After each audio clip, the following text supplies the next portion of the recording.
মুন্সিগঞ্জের শ্রীনগরে মন্দির পরিদর্শন ও আলোচনা সভা অনুষ্ঠিত হয়েছে। বৃহস্পতিবার 15 আগস্ট সন্ধ্যা 7টার দিকে সিংপাড়া আটপাড়া ইউনিয়ন জোড়া ব্রিজ সংলগ্নে বেলতলী শ্রী শ্রী রাধা গোবিন্দ মন্দির পরিদর্শন করেন।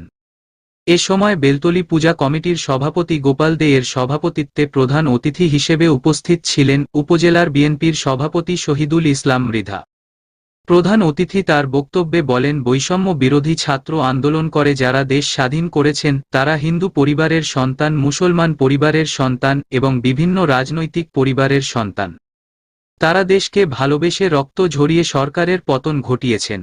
উপজেলার যুবদলের সাধারণ সম্পাদক আবুল হোসেন সাগরের সঞ্চালনায় অতিথি হিসেবে আরও উপস্থিত ছিলেন উপজেলার বিএনপির সহ সভাপতি মোহাম্মদ আশরাফ হোসেন মিলন, উপজেলার বিএনপি সাংগঠনিক সম্পাদক মোহাম্মদ ফারুক মোল্ল, তন্তর ইউনিয়নের বিএনপির সাধারণ সম্পাদক কাজী আরিফুল হক মনু, আটপাড়া ইউনিয়নের যুবদল মোহাম্মদ মোতাহার হোসেন, ইমরান হোসেন, ইলিয়াস কাঞ্চন, কাজী সৈকত, রানা আহমেদ পিন্টু, হিন্দু, বৌদ্ধ, খ্রিস্টান ঐক্য পরিষদ উপজেলার সাধারণ সম্পাদক তাপস কুমার দাস, বেলতলী পূজা কমিটির সাধারণ সম্পাদক পরিতোষ ও অন্যান্য সদস্য এবং নেতৃবৃন্দ উপস্থিত ছিলেন।